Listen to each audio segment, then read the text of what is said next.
여러분, 지난 시간 우리는 함께 걸어왔습니다. 완벽하지 않아도 괜찮다는 것을, 비교하는 습관을 내려놓는 법을, 실패했던 모든 날들이 가진 의미를, 그리고 나이 들미 주는 특권에 대해 이야기했습니다.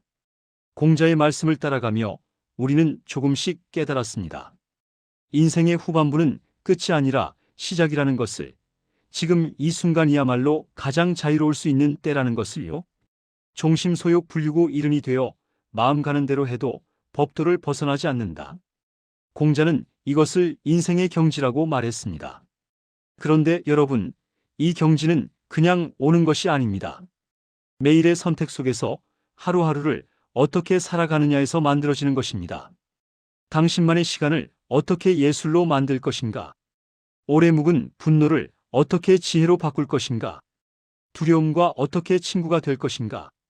그리고 취향이라는 나침반이 어떻게 인생의 후반부를 이끌어갈 것인가? 이 모든 것은 결국 하나의 질문으로 모입니다. 나는 어떻게 살아갈 것인가? 공자는 2500년 전에 이미 답을 주었습니다. 그 답은 복잡하지 않습니다. 어렵지도 않습니다. 다만 깊이 들여다보아야 보이는, 천천히 걸어야 느껴지는 그런 답입니다.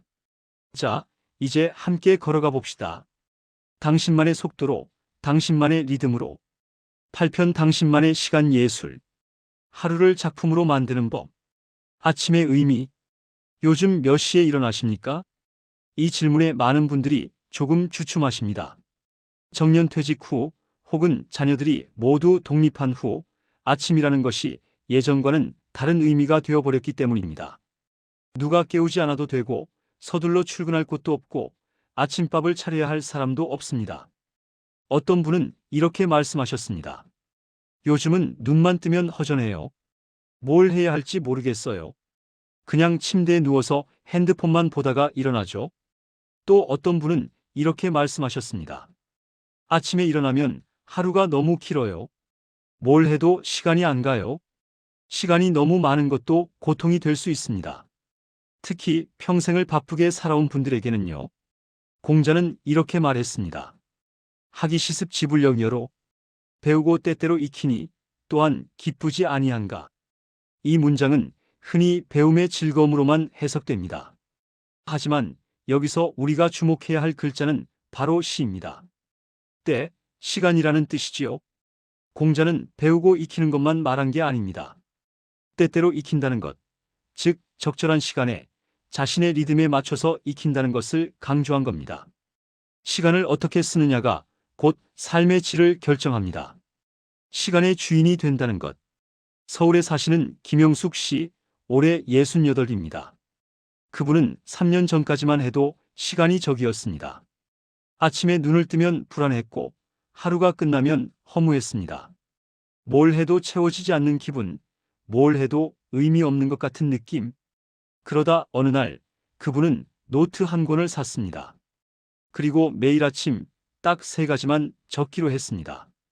오늘 내가 하고 싶은 일 하나, 오늘 내가 만나고 싶은 사람 하나, 오늘 내가 느끼고 싶은 감정 하나. 처음에는 뭘 써야 할지 몰랐습니다. 하고 싶은 일? 그런 게 있나? 만나고 싶은 사람? 다들 바쁜데. 느끼고 싶은 감정? 그냥 무난하게 지나가면 되지. 하지만 매일 아침 노트를 펼치다 보니 조금씩 달라졌습니다. 오늘은 커피를 천천히 마시고 싶다. 오늘은 옛날 친구에게 전화하고 싶다. 오늘은 평온함을 느끼고 싶다. 작은 것들이었습니다. 거창하지 않은 것들이었습니다. 하지만 이 작은 것들이 하루를 바꾸기 시작했습니다. 커피를 천천히 마시겠다고 적은 날, 그분은 창가에 앉아서 20분 동안 아무것도 하지 않고 커피만 마셨습니다. 핸드폰도 보지 않고 텔레비전도 켜지 않고 그냥 커피의 향과 따뜻함만 느꼈습니다. 그날 하루가 달랐습니다. 시간이 천천히 흘렀고 모든 것이 선명하게 느껴졌습니다. 김영숙 씨는 이렇게 말했습니다. 저는 시간의 주인이 된 기분이었어요. 시간에 쫓기는 게 아니라 제가 시간을 선택하는 거예요. 하루를 작품으로 만드는 법. 공자의 하기 시습지는 단순히 공부의 방법이 아닙니다. 그것은 시간을 대하는 태도, 하루를 살아가는 철학입니다. 배우고 익힌다는 것은 무엇인가를 습득하는 것만이 아닙니다. 삶의 리듬을 찾아가는 것입니다. 자신만의 템포를 발견하는 것입니다. 젊었을 때는 빨리 달려야 했습니다. 경쟁해야 했고, 성취해야 했고, 증명해야 했습니다. 시간은 항상 부족했고, 하루는 항상 모자랐습니다. 하지만 지금은 다릅니다. 지금 우리에게 필요한 것은 속도가 아니라 깊이입니다. 많이 하는 것이 아니라 제대로 하는 것입니다. 생산성이 아니라 존재감입니다. 존재감이라는 말을 들으면 어떤 느낌이 드십니까? 많은 분들이 이렇게 생각합니다. 나는 이제 존재감이 없어. 사회에서 은퇴했고, 자녀들도 독립했고, 나를 필요로 하는 곳이 없어. 하지만 존재감은 남이 느끼는 것이 아닙니다. 내가 느끼는 것입니다. 내가 지금 여기 있다는 것, 내가 이 순간을 살아가고 있다는 것, 내가 숨 쉬고 생각하고 느낀다는 것. 이것이 존재감입니다. 공자는 제자들에게 이렇게 말했습니다. 군자는 하루를 살아도 그날을 온전히 산다. 온전히 산다는 것은 무엇일까요? 그것은 하루를 작품처럼 대하는 것입니다. 아침을 열면서 오늘은 어떤 하루를 만들까 생각하는 것입니다. 저녁에 잠들면서 오늘 하루 나는 어땠을까 돌아보는 것입니다. 시간의 질감. 부산에 사시는 박재훈 씨는 올해 72입니다. 그분은 매일 아침 6시에 일어나 산책을 나갑니다. 30분 정도 집 근처 공원을 한 바퀴 돕니다. 누가 시켜서 하는 것도 아니고 건강을 위해서만 하는 것도 아닙니다. 그분은 이렇게 말합니다. 아침 산책은 제 하루의 첫 문장입니다. 첫 문장. 참 아름다운 표현입니다. 하루를 하나의 글로 본다면 아침 산책은 그 글의 첫 문장인 것이지요. 첫 문장이 좋으면 그날 하루가 달라집니다. 박재훈 씨는 산책하면서 특별한 것을 하지 않습니다. 그냥 걷습니다. 나무를 봅니다. 새소리를 듣습니다. 바람을 느낍니다. 누군가는 이렇게 말할지도 모릅니다. 그게 뭐가 특별해요? 그냥 걷는 거잖아요. 하지만 그냥 걷는 것이 얼마나 어려운지 아십니까? 우리는 걸으면서도 생각합니다. 걱정합니다. 계획합니다. 후회합니다. 머릿속은 언제나 바쁩니다. 발은 여기 있지만 마음은 저기 있습니다. 진짜 걷기는 걷는 것만 하는 것입니다. 공자는 이것을 시습이라고 불렀습니다. 때에 맞춰 익힌다. 지금 이 순간에 충실하다. 과거에 머물지도 미래를 앞서가지도 않는다. 시간에는 질감이 있습니다. 어떤 시간은 거칠고 어떤 시간은 부드럽습니다. 어떤 시간은 빠르게 지나가고 어떤 시간은 천천히 흐릅니다. 그런데 이 질감을 느끼려면 시간을 주의 깊게 살펴봐야 합니다. 시간을 그냥 흘려보내지 말고 시간과 함께 호흡해야 합니다. 오후 3시의 선택. 많은 분들이 오후 3시를 힘들어합니다. 아침은 괜찮습니다. 일어나서 씻고 아침 먹고 정리하고 뭔가 할 일이 있습니다. 점심도 괜찮습니다. 밥 먹고 설거지하고 잠깐 쉬면 됩니다. 하지만 오후 3시, 이 시간이 되면 갑자기 막막해집니다.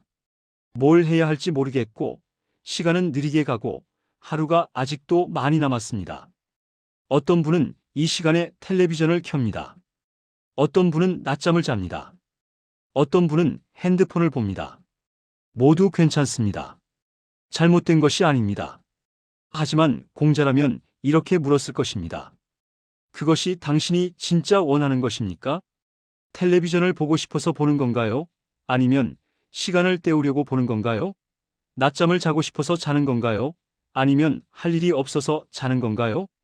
시간을 때운다는 표현을 생각해 보십시오. 시간은 구멍이 아닙니다. 시간은 빈 공간이 아닙니다. 시간은 당신의 삶 그 자체입니다. 오후 3시도 당신의 삶입니다. 그 시간을 어떻게 채울 것인가는 당신의 선택입니다. 대구에 사시는 이순자 씨는 오후 3시가 되면 손글씨를 씁니다. 책에서 읽은 문장, 떠오른 생각, 좋았던 기억을 천천히 써내려갑니다. 하루에 한 페이지, 많아야 2페이지, 30분이면 끝납니다. 글씨를 쓰면 마음이 정돈돼요. 흐트러진 생각들이 한 줄 한 줄 정리되는 느낌이에요. 그분에게 오후 3시는 더 이상 막막한 시간이 아닙니다. 자신과 만나는 시간입니다. 하루의 중심을 잡는 시간입니다. 저녁의 의식, 하루가 끝나갈 때 우리는 어떤 마음이 될까요? 많은 분들이 저녁이 되면 이렇게 생각합니다. 오늘도 별일 없이 지나갔네. 오늘 하루도 그냥 그랬어. 또 아무것도 안 하고 하루가 갔네. 하지만 정말 아무것도 하지 않았을까요? 아침에 일어났고 햇빛을 느꼈고 밥을 먹었고 걸었고 생각했고 누군가와 말을 나눴습니다. 이 모든 것이 아무것도 아닌 것일까요? 공자는 제자 증자에게 이런 가르침을 주었습니다. 하루를 마칠 때 3가지를 돌아보라. 내가 남을 위해 일하면서 최선을 다했는가? 법과 사귀면서 신의가 있었는가? 배운 것을 제대로 익혔는가? 이것을 삼성오신이라고 합니다. 하루에 3번 내 몸을 돌아본다는 뜻입니다. 하지만 여기서 중요한 것은 반성이 아닙니다. 돌아봄입니다. 반성은 자신을 비난하는 것입니다. 돌아봄은 자신을 이해하는 것입니다. 오늘 하루 나는 어땠는가? 오늘 하루 나는 무엇을 느꼈는가? 오늘 하루 나는 어떤 순간에 살아있음을 느꼈는가? 이렇게 물어보는 것입니다. 인천에 사시는 최명희 씨는 저녁마다 작은 의식을 합니다. 잠들기 전 침대에 누워서 조용히 눈을 감고 오늘 하루를 떠올립니다. 아침부터 저녁까지 천천히 되감아 봅니다. 마치 영화를 보듯이. 그리고 하루 중 가장 좋았던 순간 하나를 선택합니다. 아주 작은 순간이어도 좋습니다. 커피가 맛있었던 순간, 산책길에서 꽃을 본 순간, 친구의 전화를 받았던 순간, 그 순간을 다시 한번 천천히 느낍니다. 그러면 행복한 기분으로 잠들 수 있어요. 오늘도 살만한 하루였구나 하는 생각이 들어요. 시간을 예술로 만드는 마음. 공자는 말했습니다. 하기 시습지 불영여로 배우고 때때로 익히니 또한 기쁘지 아니한가. 이 문장의 끝에 주목해 보십시오. 기쁘지 아니한가. 기쁨입니다. 시간을 산다는 것, 하루를 살아간다는 것, 그 자체가 기쁨이 되어야 한다는 것입니다. 의무가 아니라 기쁨, 과제가 아니라 선물. 하루하루가 작품이 되려면 무엇보다 그 하루를 사랑해야 합니다. 오늘 하루도 별일 없었어가 아니라 오늘 하루도 나는 여기 있었어라고 말할 수 있어야 합니다. 당신의 시간은 당신의 것입니다. 누구도 대신 살아줄 수 없고 누구도 되돌려줄 수 없습니다. 지나간 시간은 돌아오지 않지만 앞으로 올 시간은 여전히 당신의 손 안에 있습니다. 내일 아침 눈을 뜨면 이렇게 물어보십시오. 오늘 나는 어떤 하루를 만들까? 그리고 저녁에 잠들기 전 이렇게 돌아보십시오. 오늘 나는 어떤 하루를 살았을까? 이 질문 하나가 당신의 시간을 예술로 만들 것입니다. 구편 분노를 지혜로 바꾸는 기술. 공자의 감정 철학. 마음속 깊은 곳의 불씨. 여러분, 솔직하게 물어보겠습니다. 지금도 화가 나는 일이 있으십니까? 오래전 일인데 아직도 생각하면 분한 일이 있으십니까? 용서하지 못한 사람이 있으십니까? 사귀지 못한 감정이 가슴 한편에 남아 있으십니까? 많은 분들이 고개를 끄덕입니다. 어떤 분은 30년 전 직장 동료의 배신이 아직도 떠오른다고 합니다. 어떤 분은 자녀가 했던 한마디가 아직도 가슴에 박혀 있다고 합니다. 어떤 분은 배우자와의 오래된 갈등이 해결되지 않은 채 쌓여만 간다고 합니다. 우리는 이렇게 생각합니다.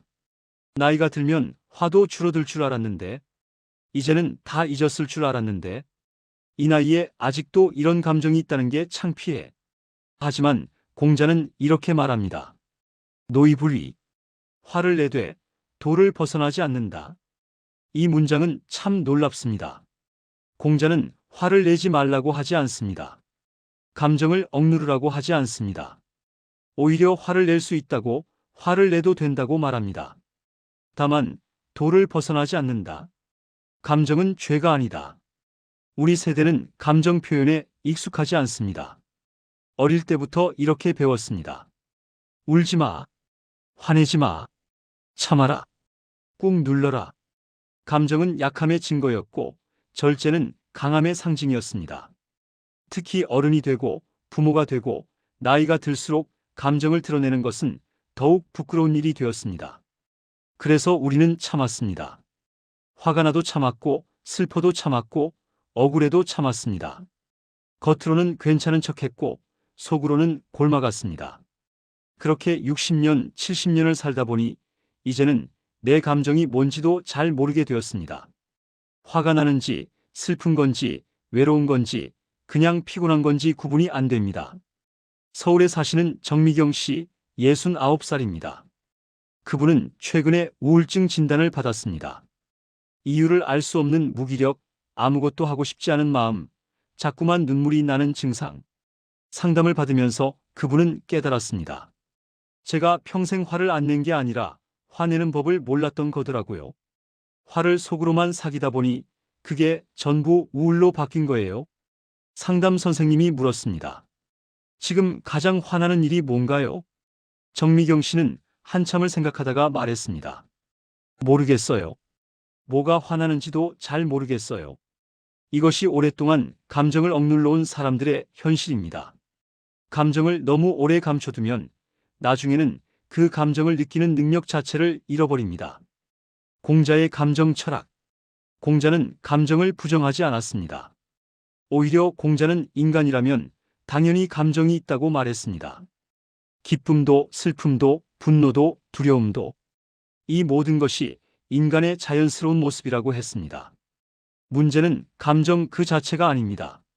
감정을 어떻게 다루느냐가 문제입니다. 노이불이 화를 내되 도를 벗어나지 않는다. 여기서 도는 무엇일까요? 도는 균형입니다. 적절함입니다. 자신과 타인을 모두 해치지 않는 방식입니다. 화를 폭발시켜서 남을 상처 입히는 것도 도가 아닙니다. 하지만 화를 억눌러서 자신을 병들게 하는 것도 도가 아닙니다. 진짜 도는 화를 느끼되 그 화를 지혜롭게 표현하는 것입니다. 부산에 사시는 김태성 씨는 오래전 사업 파트너의 배신으로 큰 손해를 입었습니다. 20년이 지난 지금도 그 사람 이름만 들으면 가슴이 뛰입니다. 용서해야지, 용서해야지 했는데 안 되더라고요. 그냥 생각만 해도 화가 나요. 어느 날 그분은 상담사에게 이런 말을 들었습니다. 용서하지 않아도 됩니다. 다만 그 화가 당신을 갉아먹지 않도록 하세요. 그 말이 김태성 씨를 자유롭게 했습니다. 아, 용서하지 않아도 되는구나. 화가 나도 되는구나. 화를 느끼는 것과 화에 지배당하는 것은 다릅니다. 분노의 뿌리를 보다. 공자는 제자들에게 이렇게 가르쳤습니다. 화가 날 때 그 화의 뿌리를 보라. 화는 보통 표면적인 이유로 일어납니다. 누군가 나에게 무례했다. 누군가 약속을 지키지 않았다.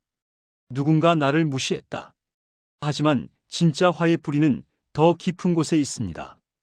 인정받고 싶은 마음, 존중받고 싶은 마음, 사랑받고 싶은 마음.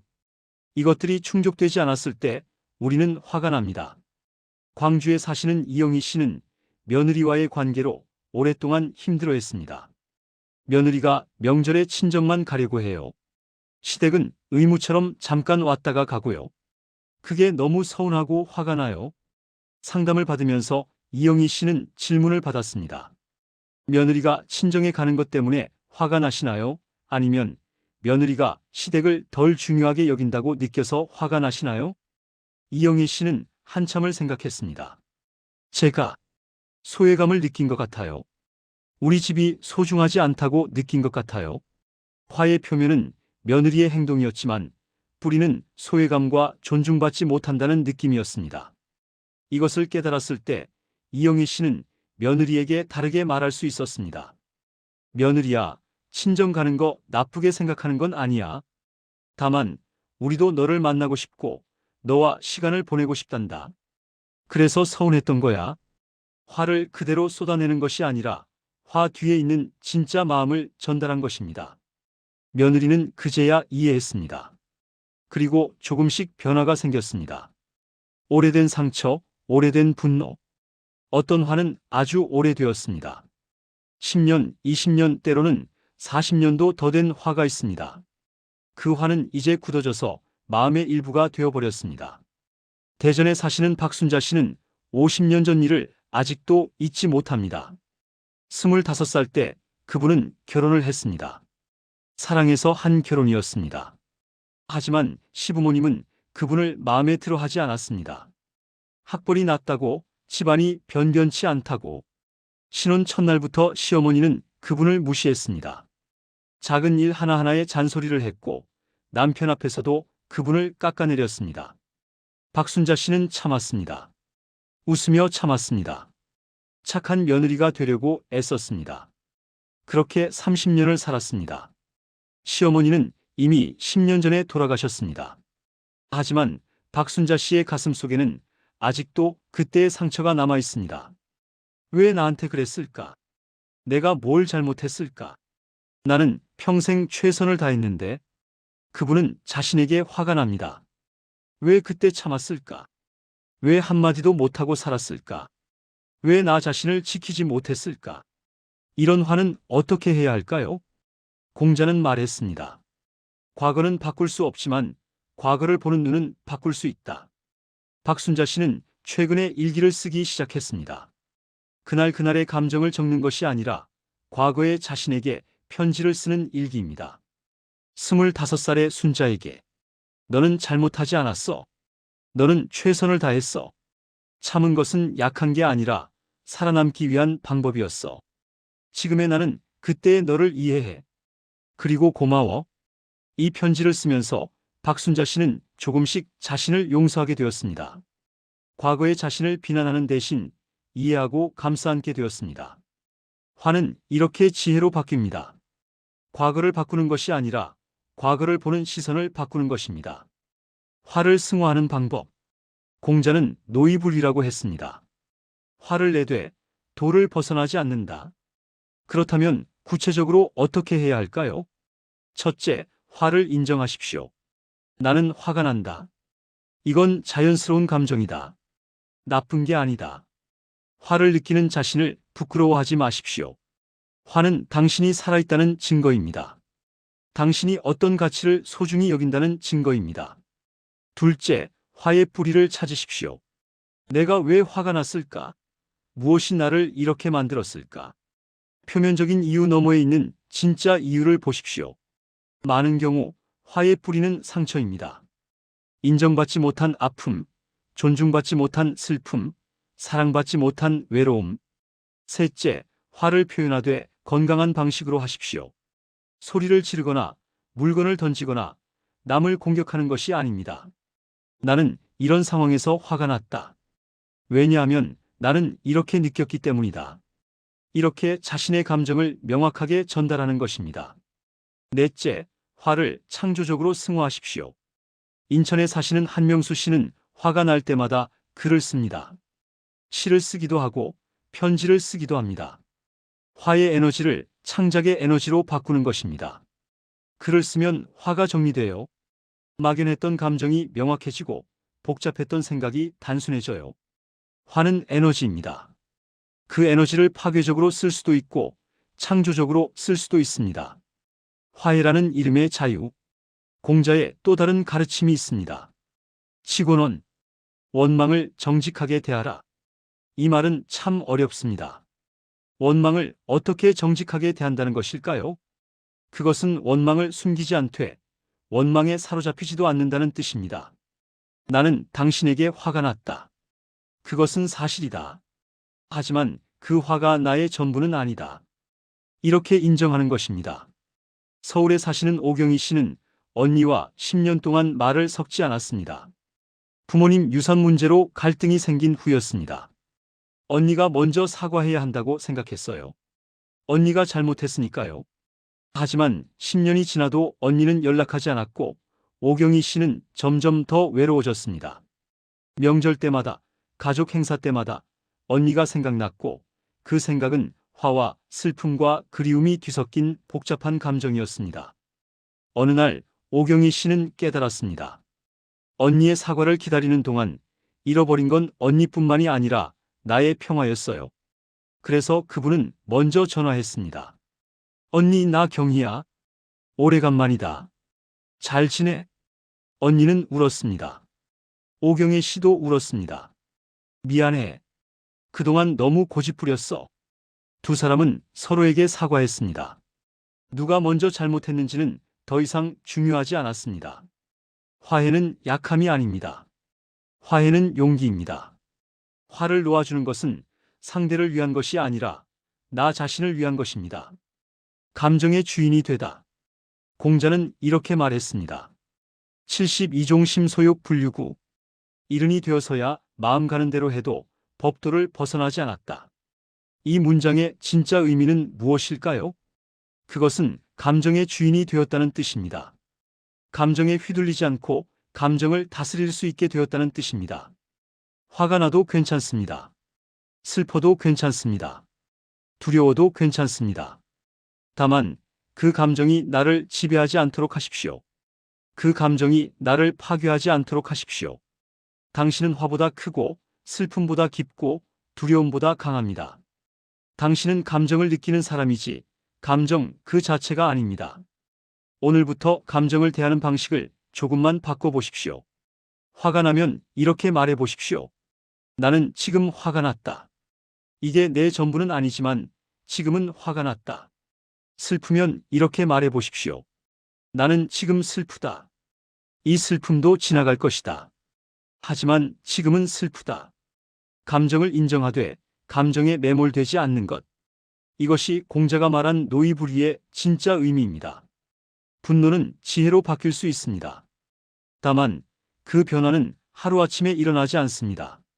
천천히 조금씩 자신을 이해하고 받아들이는 과정을 통해서 일어납니다. 당신의 감정은 당신의 적이 아닙니다. 당신의 감정은 당신의 안내자입니다.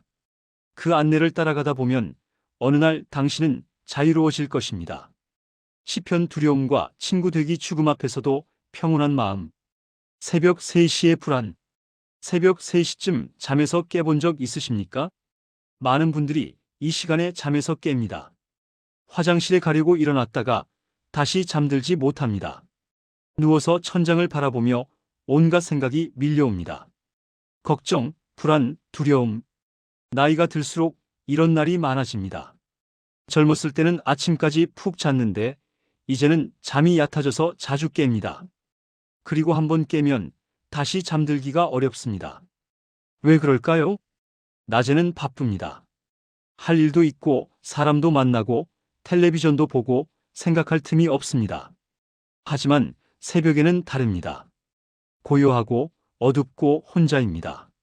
그때 밀려오는 것이 바로 두려움입니다.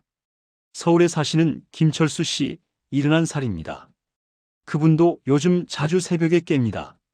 그리고 이런 생각을 합니다. 나는 얼마나 더 살 수 있을까? 언제까지 건강할 수 있을까? 만약 아프면 어떡하지? 혼자 남으면 어떡하지? 죽으면 어떻게 될까? 이런 생각을 하다 보면 가슴이 답답해지고 숨이 가빠지고 불안해집니다. 나만 이런 생각하는 걸까? 다른 사람들은 안 그런 걸까? 이렇게 두려워하는 게 이상한 건가? 아닙니다. 이상한 게 아닙니다. 두려움은 자연스러운 감정입니다. 특히 나이가 들수록 죽음이 가까워질수록 두려움은 더 자주 찾아옵니다. 공자도 알고 있었습니다. 미지생원지사. 공자의 제자 중에 자로라는 사람이 있었습니다. 성격이 급하고 호기심이 많고 질문이 많은 제자였습니다. 어느 날 자로가 공자에게 물었습니다. 선생님, 죽음에 대해서 여쭙고 싶습니다. 사람은 죽으면 어떻게 됩니까? 공자는 잠시 생각하다가 말했습니다. 미지생원지사. 삶도 아직 다 알지 못하는데 어찌 죽음을 알겠느냐? 이 대답을 어떻게 받아들여야 할까요? 어떤 사람들은 이렇게 해석합니다. 공자는 죽음에 대해 말하기를 거부했다. 죽음은 생각하지 말고 삶에 집중하라는 뜻이다. 하지만 진짜 의미는 조금 다릅니다. 공자는 죽음을 무시한 것이 아닙니다. 오히려 죽음과 삶이 분리될 수 없다는 것을 말한 것입니다. 삶을 제대로 이해하면 죽음도 이해할 수 있다. 삶을 온전히 살면 죽음도 받아들일 수 있다. 죽음은 삶의 반대가 아니라 삶의 일부입니다. 두려움의 정체. 부산에 사시는 이정숙 씨는 최근에 친한 친구를 잃었습니다. 그 친구는 갑자기 쓰러져서 한 달도 채 버티지 못하고 세상을 떠났습니다. 같은 나이, 비슷한 건강 상태였는데 너무나 갑작스러웠습니다. 장례식장에서 돌아온 후 이정숙 씨는 밤마다 잠을 못 잤습니다. 내일 아침에 일어나지 못하면 어떡하지? 나도 갑자기 쓰러지면 어떡하지? 죽는 게 아프면 어떡하지? 두려움이 밀려왔습니다. 죽음에 대한 두려움, 고통에 대한 두려움, 사라짐에 대한 두려움. 이정숙 씨는 상담을 받으러 갔습니다. 그리고 상담사에게 이런 질문을 받았습니다. 죽음의 무엇이 가장 두려우십니까? 이정숙 씨는 한참을 생각했습니다. 죽음의 무엇? 아픈 게 두려워요. 고통스럽게 죽는 게 두려워요. 그 외에는요? 혼자 죽는 게 두려워요. 아무도 없는 곳에서 혼자 죽는 게. 또요? 그리고 사라지는 게 두려워요. 아무 흔적도 없이 사라지는 게. 이렇게 하나씩 말하다 보니 이정숙 씨는 깨달았습니다. 죽음 자체가 두려운 게 아니라 죽음과 관련된 여러 가지가 두려운 것이었습니다. 고통, 외로움, 사라짐, 잊힘. 두려움에는 이름이 있습니다. 막연한 불안이 아니라 구체적인 걱정들입니다. 그리고 이름을 붙이면 두려움은 조금 작아집니다. 죽음을 생각하는 방식. 공자는 죽음에 대해 많이 말하지 않았지만 죽음을 외면하지도 않았습니다. 공자는 제자들에게 이렇게 가르쳤습니다. 군자는 세 가지를 두려워한다. 천명을 두려워하고 대인을 두려워하고 성인의 말씀을 두려워한다. 여기서 천명은 하늘이 정한 운명, 즉 삶과 죽음을 포함합니다. 공자는 죽음을 두려워하지 말라고 하지 않았습니다. 오히려 두려워해야 한다고 했습니다. 하지만 이 두려움은 공포와는 다릅니다. 공포는 우리를 마비시키지만 경외는 우리를 깨어나게 합니다. 죽음을 경외한다는 것은 죽음을 인정하는 것입니다. 죽음이 실제한다는 것을, 언젠가 나에게도 올 것이라는 것을 받아들이는 것입니다. 대전에 사시는 박영호 씨는 올해 75입니다. 그분은 몇 년 전부터 죽음 노트를 쓰기 시작했습니다. 사람들은 이상하게 생각했습니다. 왜 그런 불길한 걸 쓰냐고 했습니다. 하지만 박영호 씨는 이렇게 말합니다. 죽음 노트를 쓰면서 오히려 마음이 편해졌어요. 죽음 노트에는 이런 내용이 적혀 있습니다. 장례는 간소하게. 화장해서 바다에 뿌려주세요. 재산은 이렇게 나눠주세요. 내가 아끼던 물건들은 이 사람에게 주세요. 그리고 마지막으로 내가 살면서 고마웠던 사람들의 명단. 이걸 쓰고 나니까 죽음이 덜 무서워졌어요. 준비가 되어 있으니까요. 그리고 남은 시간을 더 소중하게 살게 됐어요. 죽음을 외면하는 것이 아니라 죽음을 준비하는 것. 이것이 죽음과 친구 되는 첫 번째 방법입니다. 삶을 채우면 죽음이 두렵지 않다. 공자는 말했습니다. 조문도 석사가에 아침에 도를 들으면 저녁에 죽어도 좋다. 이 말은 과장일까요? 아니면 진심일까요? 진심입니다. 공자는 삶의 의미를 찾으면 죽음이 두렵지 않다고 말한 것입니다. 광주에 사시는 최순희 씨는 암 투병 중입니다. 3년 전 진단을 받았고 의사는 길어야 2년이라고 했습니다. 하지만 최순희 씨는 아직 살아 있습니다. 처음에는 너무 무서웠어요. 죽는다는 게 믿기지 않았고 매일 울었어요. 하지만 어느 순간 최순희 씨는 생각을 바꿨습니다. 남은 시간을 두려워하며 보낼 순 없었어요. 그래서 하고 싶은 것들을 리스트로 만들었어요. 그분의 리스트는 거창하지 않았습니다. 손주들과 더 많이 놀아주기, 남편에게 매일 고맙다고 말하기, 친구들과 맛있는 것 먹기, 좋아하는 꽃 가꾸기. 하나씩 하다 보니 시간이 달라졌습니다. 하루하루가 선물처럼 느껴졌어요. 아, 오늘도 살아있구나. 오늘도 손주를 볼 수 있구나. 오늘도 남편과 함께 아침을 먹을 수 있구나.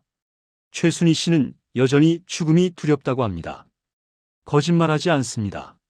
무섭죠? 당연히 무서워요. 하지만 예전만큼은 아니에요. 왜냐하면 저는 제가 하고 싶은 걸 하면서 살고 있거든요. 삶을 채우면 죽음이 조금 덜 무섭습니다.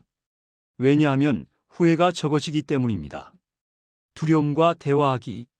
인천에 사시는 정태수 씨는 밤마다 불안 발작을 겪었습니다. 가슴이 두근거리고 숨이 가빠지고 식은땀이 나고 지금 죽는 건 아닐까 하는 공포가 밀려왔습니다. 병원에 갔더니 신체적으로는 이상이 없었습니다. 의사는 말했습니다. 불안장애입니다. 심리 상담을 받아보세요. 상담을 받으면서 정태수 씨는 두려움과 대화하기 훈련을 했습니다. 두려움에게 이름을 붙이고 두려움에게 말을 걸어보세요. 처음에는 이상했습니다. 두려움에게 말을 건다니? 하지만 해보니 달라졌습니다. 두려움아, 너는 왜 왔니? 나는 내가 죽을까봐 걱정돼서 왔어. 나를 지키려고 온 거구나. 응, 나는 내 적이 아니야. 나는 너를 보호하려고 하는 거야. 두려움은 적이 아닙니다. 두려움은 우리 내면의 일부입니다. 우리를 지키려고, 우리를 살게 하려고 존재하는 감정입니다. 문제는 두려움 자체가 아니라 두려움에 대한 두려움입니다. 두려워하면 안 돼. 불안해하면 안 돼. 강해져야 해. 이렇게 두려움을 밀어내려고 하면 두려움은 더 커집니다. 하지만 두려움을 받아들이고 두려움과 대화하면 두려움은 조금씩 부드러워집니다.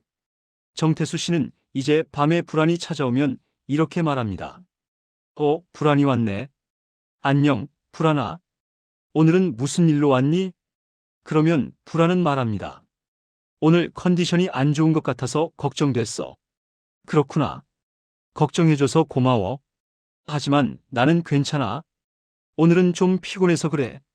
푹 쉬면 나아질 거야. 이렇게 대화하다 보면 불안은 조용히 물러갑니다. 죽음 너머를 보다. 공자는 말했습니다. 미지생원지사. 삶도 다 알지 못하는데 어찌 죽음을 알겠느냐? 하지만 이 말에 뒤집어진 의미도 있습니다. 삶을 알면 죽음도 알 수 있다. 그렇다면 삶을 안다는 것은 무엇일까요? 그것은 지금 이 순간을 산다는 것입니다. 과거에 매몰되지 않고 미래를 걱정하지 않고 지금 여기에 존재한다는 것입니다. 서울에 사시는 한영자 씨는 올해 78입니다. 그분은 매일 아침 이렇게 말합니다. 오늘 하루를 선물처럼 살자. 그리고 저녁에 잠들기 전 이렇게 말합니다. 오늘 하루 고마웠다. 제가 내일 아침에 눈을 뜨지 못할 수도 있잖아요. 그러니까 오늘이 마지막 날이라고 생각하고 살아요. 그렇다고 뭔가 특별한 걸 하는 건 아니에요. 그냥 평범한 하루를 더 소중하게 대하는 거예요. 평범한 하루. 커피 한 잔, 산책 한 번, 친구와의 전화 한 통, 손주의 웃음소리. 이 모든 것이 선물입니다. 당연한 게 아니라 선물입니다. 죽음을 생각하면 삶이 더 선명해집니다. 죽음을 받아들이면 오늘이 더 소중해집니다. 두려움과 친구 되는 법. 공자는 제자들에게 이렇게 말했습니다. 군자는 근심하되 두려워하지 않는다. 근심과 두려움은 다릅니다. 근심은 현실적인 걱정입니다. 건강을 챙겨야지. 가족을 돌봐야지. 준비를 해야지. 이런 것들입니다. 하지만 두려움은 미래의 가능성에 대한 공포입니다. 만약 이렇게 되면 어떡하지? 만약 저렇게 되면 어떡하지? 근심은 우리를 행동하게 만듭니다. 하지만 두려움은 우리를 마비시킵니다. 두려움과 친구가 된다는 것은 두려움을 없애는 것이 아닙니다. 두려움을 인정하되 두려움에 지배당하지 않는 것입니다. 방법은 간단합니다. 첫째, 두려움에 이름을 붙이십시오. 나는 지금 무엇이 두려운가? 막연한 불안이 아니라 구체적인 두려움을 말로 표현하십시오. 둘째, 두려움과 대화하십시오. 두려움아, 너는 왜 왔니? 너는 나에게 무엇을 말하고 싶니? 두려움은 당신의 적이 아니라 당신의 일부입니다. 셋째, 두려움 속에서도 할 수 있는 일을 하십시오. 죽음이 두렵다면 죽음을 준비하십시오. 건강이 걱정된다면 건강을 챙기십시오. 외로움이 두렵다면 관계를 만드십시오. 두려움은 행동을 막는 것이 아니라 행동을 촉구하는 신호입니다. 넷째, 오늘을 살아십시오. 내일은 아직 오지 않았습니다. 내일의 두려움으로 오늘을 망치지 마십시오. 평온이라는 선물. 공자는 이른이 되어서야 말했습니다. 종심소욕 분류구. 마음 가는 대로 해도 법도를 벗어나지 않았다. 이것이 공자가 도달한 경지입니다. 두려움이 없는 상태가 아닙니다. 두려움이 있되 두려움에 흔들리지 않는 상태입니다. 죽음을 모르는 것이 아닙니다. 죽음을 알되 죽음으로 인해 삶이 멈추지 않는 것입니다. 부산에 사시는 김정혜 씨는 말합니다. 예전에는 죽음이 끝이라고 생각했어요. 하지만 지금은 달라요. 죽음은 끝이 아니라 변화예요. 내가 사라지는 게 아니라 다른 형태로 존재하는 거예요. 어떤 형태일까요? 제 자녀들 안에, 손주들 안에, 제가 아끼던 사람들의 기억 안에 저는 계속 살아있을 거예요. 죽음은 사라짐이 아닙니다. 죽음은 변화입니다.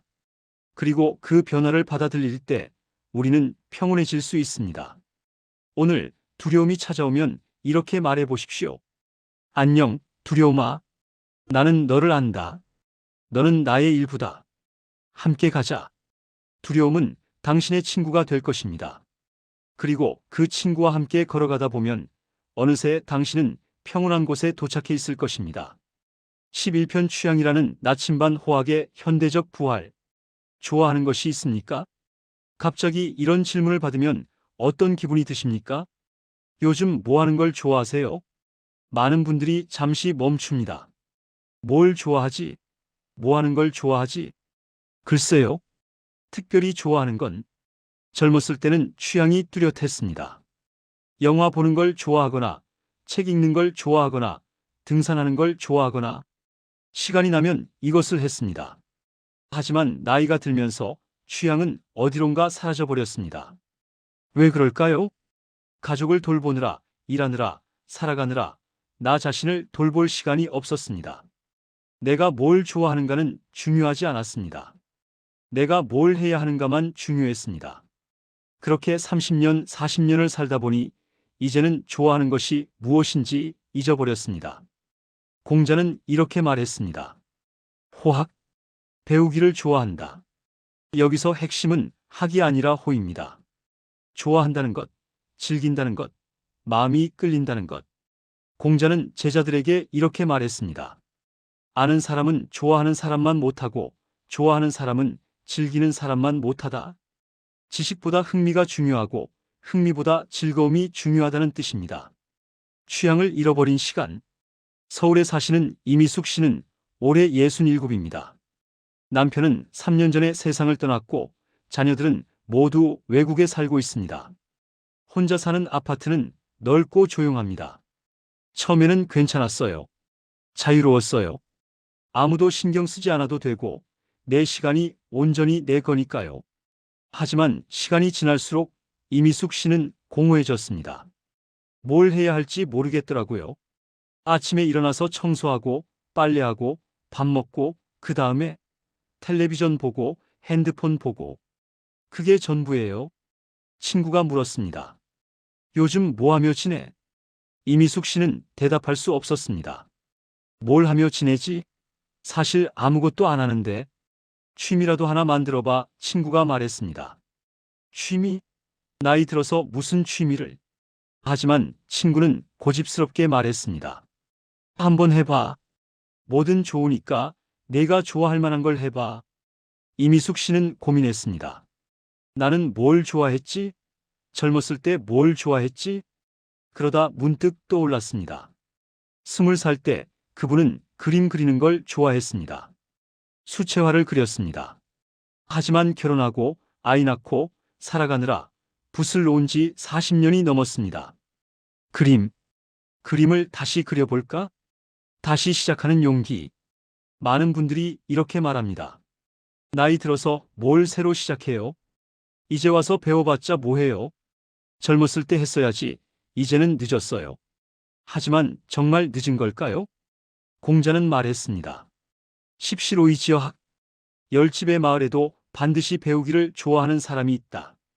여기서 중요한 것은 나이가 아니라 마음입니다. 배우고 싶은 마음, 좋아하는 것을 하고 싶은 마음. 이것이 있으면 나이는 중요하지 않습니다. 이미숙 씨는 용기를 냈습니다. 문화센터에 수채화 강좌를 신청했습니다. 첫날은 어색했습니다. 수강생들은 대부분 이미숙 씨와 비슷한 나이였지만 그분만 완전 초보였습니다. 다른 사람들은 이미 몇 년씩 그림을 그린 사람들이었습니다. 내가 여기 있어도 되나? 나만 못 그리면 어떡하지? 하지만 선생님이 말했습니다. 그림은 경쟁이 아닙니다. 잘 그리고 못 그리고가 중요한 게 아니라 그리는 과정을 즐기는 게 중요합니다. 이미숙 씨는 첫 번째 그림을 그렸습니다. 사과 하나. 어설프고 삐뚤었지만 그 사과를 보면서 그분은 울컥했습니다. 40년 만에 그린 그림이었어요. 서툴렀지만 내 손으로 만든 거예요. 그게 너무 기뻤어요. 그날 이후 이미숙 씨의 하루가 달라졌습니다. 아침에 일어나면 오늘은 뭘 그릴까 생각했고, 산책하면서 그릴 만한 풍경을 찾았고, 저녁에는 그날 그린 그림을 보며 만족했습니다. 취향이 생기니까 사는 게 달라졌어요. 이제는 할 게 있어요.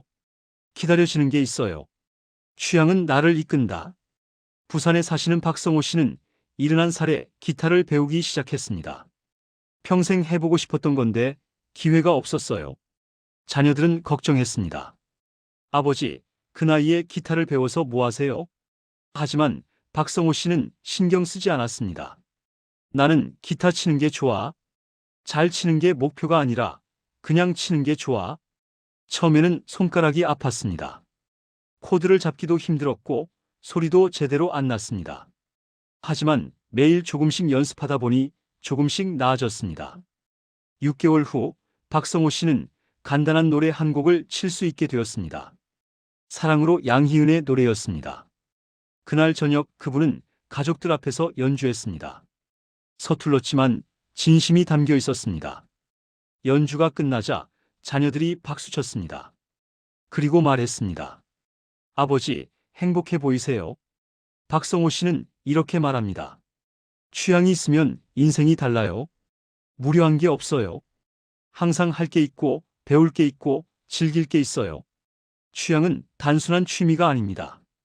취향은 나를 이끄는 나침반입니다. 호학의 진짜 의미. 공자는 이렇게 말했습니다. 나는 나면서부터 아는 사람이 아니다. 옛것을 좋아하고 부지런히 구하는 사람이다. 공자도 처음부터 모든 걸 아는 사람이 아니었습니다. 다만 배우기를 좋아했고 알고 싶어 했고 계속 탐구했습니다. 호학은 단순히 공부를 좋아한다는 뜻이 아닙니다. 세상을 탐험하는 것, 새로운 것을 시도하는 것, 자신을 확장하는 것을 좋아한다는 뜻입니다. 나이가 들수록 우리는 새로운 것을 두려워합니다. 이제 와서 뭘 배워? 내가 할 수 있을까? 실패하면 어떡하지? 하지만 공자는 말합니다. 배움에는 끝이 없다. 나이가 들어도 배울 수 있고 나이가 들수록 더 깊이 배울 수 있다. 대전에 사시는 한영자 씨는 75살에 스마트폰 사용법을 배웠습니다.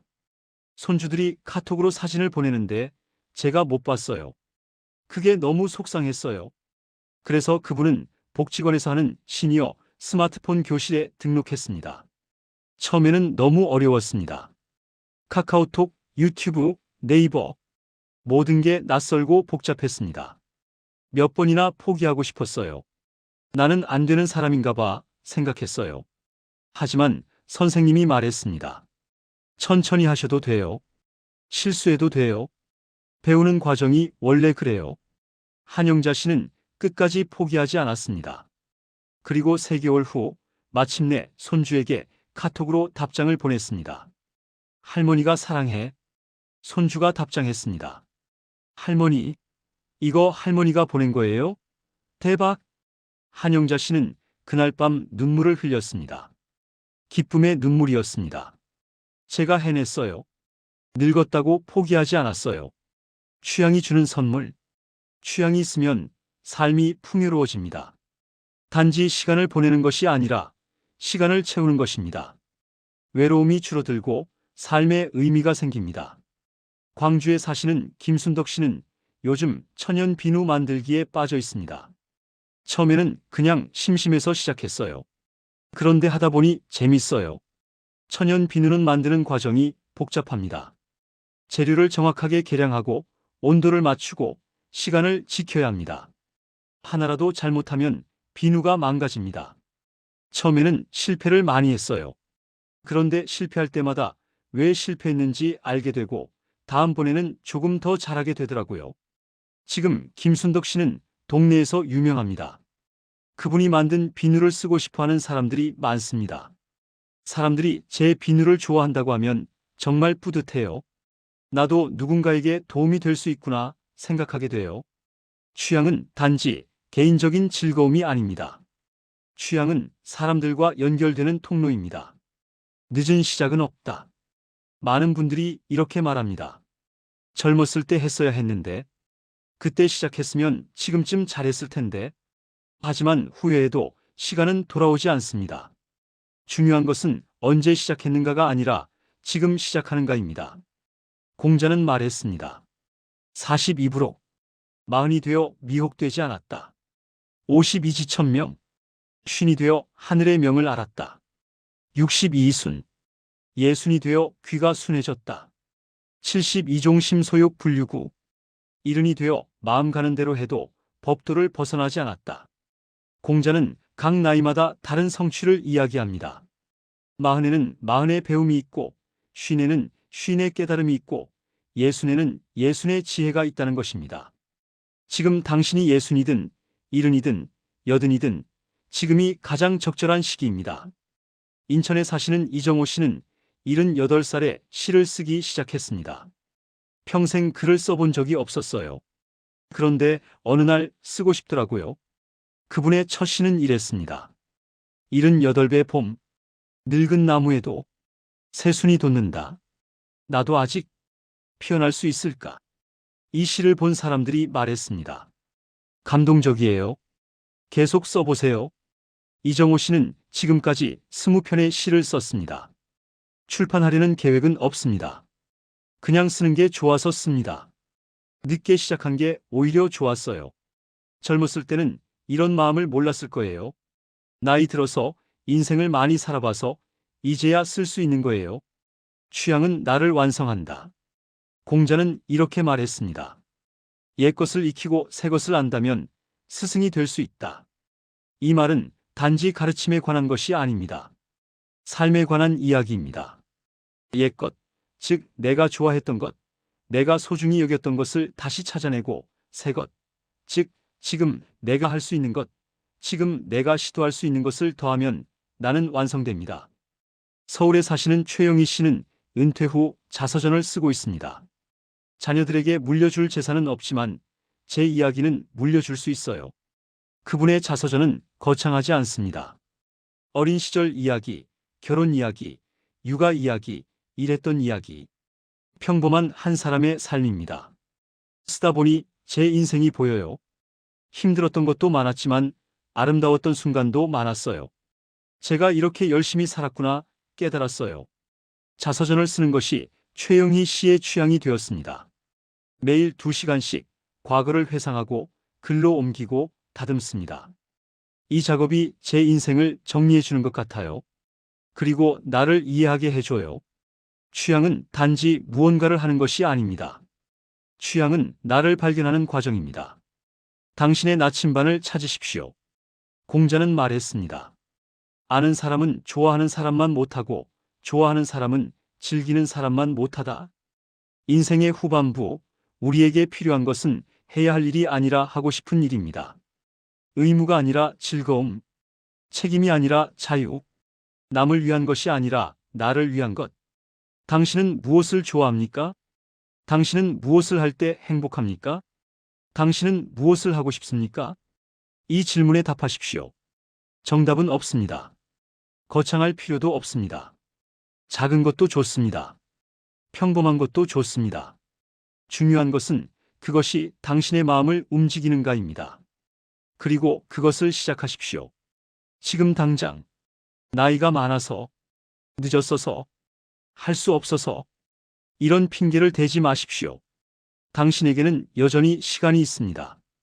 당신에게는 여전히 가능성이 있습니다. 당신에게는 여전히 배울 수 있는 능력이 있습니다.